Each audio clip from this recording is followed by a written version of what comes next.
to our data. And so using visual ID, you can see the total number of taxa was 75, but then with barcoding now, we're up to 110. And we only barcoded the visually unidentifiable fishes. So what does that mean for our diet estimates? So now we have quite a bit more green showing up here for our natural reef sites. For our artificial reef sites, we have a lot more of these non-reef fishes. Right? So again, things like sea robins and flatfishes and flounders. Our percentage of unidentifiable prey has gone down considerably, but then we have a new color added to the mix here, this red. Right? And so these are lionfish. So these are tissue samples that were barcoded to lionfish. Now this isn't without some, I wouldn't say controversy, but questions.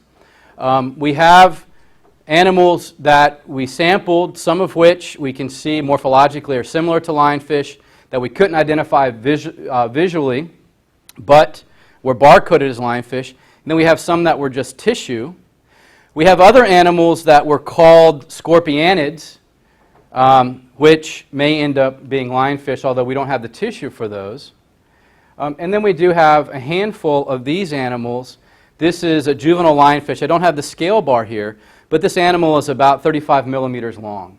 So this is an animal that settled from the plankton. It's gone through metamorphosis, and now it's probably been on the reef for a few weeks. But what we see in the diets of these animals when we do the barcoding, the tissue that's barcoded to be lionfish by mass is significantly smaller than things that are barcoded to family, ones that we could not barcode, that we didn't get an accurate read, or even other samples that were barcoded to species. So our inference here is that these are newly settled juveniles that are being consumed by cannibalistic adults in this system. Cannibalism has been reported elsewhere, and there are actually a couple of papers from the Caribbean and one from southern Mexico that utilized barcoding and got similar percentages of diet to what we're reporting here for lionfish. We've actually followed up this analysis. Kristen just got back from David Portnoy's lab at Texas A&M. The analysis she did there was to utilize nuclear microsatellites to distinguish individuals. So she could distinguish the predator, the cannibalistic adult, from the tissue that was amplified, the DNA that was amplified from the prey item in the stomach, and determined that they were both lionfish and they were separate individuals. So that gets around some of this issue about whether the samples were contaminated and you're simply amplifying the DNA of the consumer lionfish from the prey sample. So what about lionfish in this system? How do they fit in the context of other reef fishes? And so this is a biplot. So here we have delta N15 expressed as per mil, delta C13. Down here we have the predominant primary producers in the system, pelagic phytoplankton, benthic microalgae. And then based on the assumption of a 3.4 per mil trophic fractionation per trophic level, you can see the different trophic positions that are shown here. I won't go through all the different species, but most of these are reef species, snappers and groupers, and they show up here. We have a couple of animals, some planktivores and animals out on the shelf, but you'll notice that almost all of the reef fishes that are shown, these are porgies and snappers and groupers, they all cluster between about 3 and 3.5 as their trophic level. Right? So these will all be considered mesopredators in the system. And then right here we have lionfish. So the question is, how do lionfish fit with these other animals in the system? And so what we can do is now we can plot the estimated trophic position. Again, this is from our delta N15 data versus length. And so now we have just reef fishes shown here. And if we fit a linear regression with its confidence limits, you can see that we have this, and the R squared here is about 0.65, so it's a pretty good fit, statistically significant. But what's important to note here is here's where lionfish fit. Right? So our question, is, these animals, these super predators in the system, one aspect of that is, are they consuming prey at a higher trophic position than we would predict based on their size, relative to other mesopredators in the system. And in fact, they're not. Right? They fit almost exactly on the line, clearly within the 95% confidence intervals. So what's unique about lionfish diet and foraging in the system? So the data that are shown on this slide are a range of different species from small serranids, sea basses, to snappers and porgies, up to large jacks and even the scombered king mackerel that visits our reefs as well. And so the total sample size here is about 5,500. And now different color scale, but the thing that really sticks out is this gold color fish, right? So what we're interested in is comparing the degree of generalism that lionfish display, and then how much of their diet is reflective of piscivory. And so what you'll note is that, greater than 75% of their diet is fish by mass. But if we look at some of these other species, like even blue runner, which is a pelagic jack, carangid, scamp, a grouper, gag, another grouper, these larger jacks in the system, right? This degree of piscivory is not distinctive, right? We see it in other taxa. And some of the more dominant by number and biomass animals in that part of the Gulf, Vermilion snapper, gray triggerfish, red snapper, we'll note that some percentage of their diet is fish. Vermilion snapper tend to be more invertivores and planktivores, same with gray triggerfish. And then red snapper also a generalist that has even zooplankton in its diet. And so these generalist predators tend to dominate this system with lots of diet overlap. But what about lionfish? What makes them distinctive?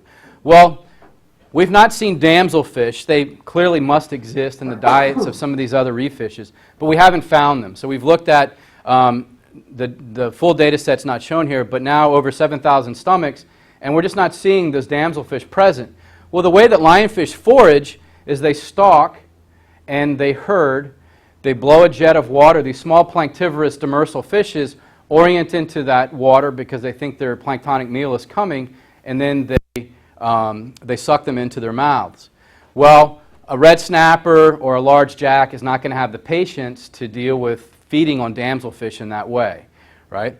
And so that's likely why we're not seeing them in their stomachs. Same things with things like cardinal fishes. These other animals, Vermilion snapper, now we've actually barcoded red snapper, winchman, some other snapper species present in their diets. So we're seeing more commercially and recreationally important species. These aren't unique to lionfish, but it does, the degree to which they're consuming these animals is distinctive in our data set. And then lastly, cannibalism, right? The consuming of other of congeners. So switching gears a little bit now, we're curious about the indirect effects of lionfish in the system. And so when we have large red snapper on reefs where lionfish are present, we don't notice any odd behavior, like them avoiding the reef or giving the lionfish a wide berth, right? They swim alongside the lionfish. They don't seem to be bothered by their presence. So at least behaviorally, in a qualitative sense, we haven't seen anything to indicate that they're avoiding lionfish. But we wanted to look at this in greater detail. So here's Pensacola Bay. This is a Vimco positioning system consisting of the blue dots here are VR2W receivers. We built this 2 summers ago. And then the green reefs are artificial reefs where we shot lionfish and removed them. The red reefs are ones in which lionfish were left present. And again, the densities here were about 30 fish per 100 square meters, so pretty high density sites. Here's a red snapper. You cannot see it, but trust me, there's a small suture there. We caught these fish with hook and line.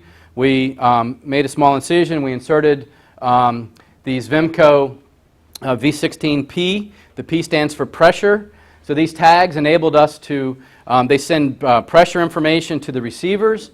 And by the way we oriented the receivers, we could track then the movement of these animals in the system. And so this initial study we tagged 23 red snappers.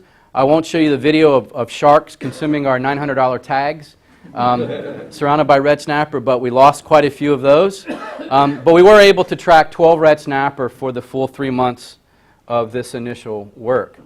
And so I'm going to show you a little animation here. So this is a single red snapper. This is an animal that moved a bit, but not as extensive as some, but I wanted to be able to show you in sufficient detail where it's going. The blue circles again here are the receivers, and then the green triangles are the reefs. We caught and tagged the fish on this reef. This is our first ping. So the acoustic tags are sending signals every 30 seconds, every 3 minutes across time. So what you're looking at here is in a minute, 3 weeks in the life of this fish. So as the color changes, it's a new week. So you can see the animal is tagged here, quickly moves to these couple of reefs, bounces back and forth between them, shows up on this reef, spends a short amount of time there, moves back, and then by the time the 3 weeks are over, it has stayed on these sites. So we can track over time. I haven't shown you the depth distribution, but I'll show you that in a second.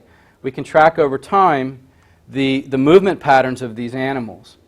And so what are shown here are the results from a generalized additive mixed model where we're trying to estimate the distance from reef as a function of different 4-hour time periods in the day, and then height off bottom. And so these are all the fish together, whether they were on a site with lionfish or with lionfish removed.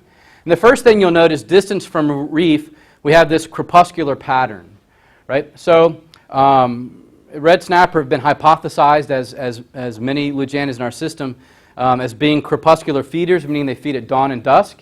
And in fact, we see that. The distance is farther in the evening, right? And other studies have shown them to be more effective, at least having higher gut fullness in the evening and into the late hours of the day. And so they're foraging away from the reef into the evening hours and into night. And then they're also higher off the seabed during the daytime. And so red snapper are incredibly generalists in their trophic ecology and their diet. And so they actually feed quite a bit on zooplankton, swarming zooplanktons like hyperid amphipods or pteropods. We find a large biomass of those in their guts. And so this may be them feeding visually for plankton during the daytime. But what happens when we look at the effect of habitat? So here we have lionfish removed versus lionfish present. And so here we have, again, distance from reef, height off bottom, and then the time of the day. And so what you'll note is that animals where lionfish were present, they're about 50% farther from those reefs, and they're also about 40% higher in the water column on those sites when lionfish are present. So red snapper are generalists. They can switch their feeding strategy based on local availability. But here they're moving farther from the reef and higher in the water column, likely to try to find a meal, because lionfish are effectively grazing down the preferred prey of red snapper in the system. We don't know yet bioenergetically what the cost of this is, and we're also working on the bioenergetics of lionfish to figure out the rates of consumption and how much energy they're actually consuming from the reefs and how much they need just for basal metabolism.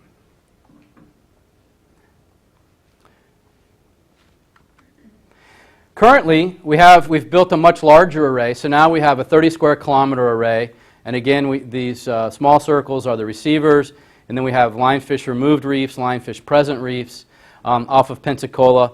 We've gone to external tagging, so here are a couple of our red snapper in the system, with target species being now lionfish to figure out how they move around the system, red snapper, gray triggerfish, and the small but very important ecologically grunt tomtate in the system. So this is work we'll be doing over the next couple of years. So the next question then is, well, how do we mitigate some of these impacts of lionfish in the system? So high densities, they're trophically plastic, they're generalists, they can switch among locally abundant prey items. So our question then is, well, there's a big emphasis placed on removals of lionfish. How much effort it would be required in this system where lionfish densities are among the highest in the entire invaded range to actually mitigate some of these impacts? So now we're going to go back into this Escambia East large area artificial reef site off of Pensacola, and we have 27 reefs that we've studied the communities back into the mid-2000s. So we have control sites, sites that we cleared once. That was supposed to be a 9. The control sites were supposed to be a 9, but we forgot to clear one of them. So our controls became a 10, our clear once a 9, maintain clear a 9. So unbalanced design, but not horrible. So these are the data across time. We have lionfish density estimates, again, fish per 100 square meters. We have December 2013, March of 14, July of 14, December of 14, May, and then August of 15. The black arrows indicate removal events. So we went down and shot all the lionfish that were visible on the sites. And so what you'll notice is that the control sites, we have an increase through 2014 and it kind of stabilizes. On the maintain clear sites, we have initial drop, but even by March of 14, we cleared these sites in early February. By the end of March, we have a few fish. Maybe we missed a few, or maybe they came in from other areas because these were all adults that were seen. By July, clearly an increase in density, another clearing event. So our maintain clear sites, the take-home is we weren't able to really keep ultra-low densities below 5 fish per 100 square meters for long stretches of time. The sites that we cleared once, you can see we can track across time this increase in density back up to the pre-clearance level, which again are incredibly high relative to even areas of high density in the Caribbean. So if we actually take time 0, experimental day 0 from our clear once sites, so again we have lionfish density versus experimental day, and we fit a regression to this, you can see that we get a high coefficient here, 0.99, so a good fit. And we can then estimate recolonization. And so the animals that we're seeing here that re-invade these reefs, they're both adults that have moved in from adjacent habitat, and they're also juveniles that have settled from the plankton. So we see both of that mix. And importantly, right, there's been this estimate in the literature that in order to avoid sort of these catastrophic impacts on native fauna, that sort of a target would be 5 lionfish per 100 square meters. Well, in these artificial reefs, that translates to clearing them about every 5 weeks in order to keep the densities that low in this system. So, where are we now? I've added the 2015 data, although I failed to label it. Sorry about that. Here we have natural and artificial. And what you'll notice is that we have the mean dropping a bit within the confidence limits on natural reefs and a leveling off on the artificial reefs. And so perhaps we've seen the peak densities in this system. In other systems that have been looked at closely, within less than 10 years, these animals have reached a peak. And then summer 2016 will be important to examine this trend. In the Caribbean, Stephanie Green has reported earlier leveling off in different areas. Mark Hickson recently reported sharp declines in the Bahamas back to almost pre-lionfish numbers of 0. And so we're anxious to see whether there's, the system can account for lionfish. Maybe it's cannibalism, maybe it's native predation that we're missing presently. And we're also working with some different groups with ecosystem modeling. And so the idea here, this is a cartoon animation from Rob Aarons at University of Florida. We're working with Dave Shigaris and Rob and Mike Allen there to examine with EcoSim, with EcoPath with EcoSim, to examine lionfish impacts in that system. We also have been working with CAM's group to examine the communities of reefs over time and how colonization just of natural reef fishes what those processes are in the system. But this work in particular, we've added lionfish to Dave Shigaris' West Florida shelf model, and now we're constructing a model for the North Central Gulf of Mexico with linkages to be coded between the two. So we're anxious to look at these impacts and be able to model the system holistically to track both these direct and indirect effects more quantitatively from an ecosystem-based perspective. So lots of folks to thank that either helped with funding in the field or with ideas and discussion.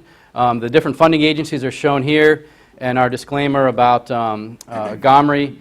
We were able to leverage GOMRI funding to track lionfish in the system over time. Most of this research was funded to actually look at oil spill impacts on reef fishes. I didn't talk about any of that story today, but we were then able to see lionfish, right? So if it weren't for the spill, we probably wouldn't have as extensive a data set as we do to track lionfish in this system. So that's it.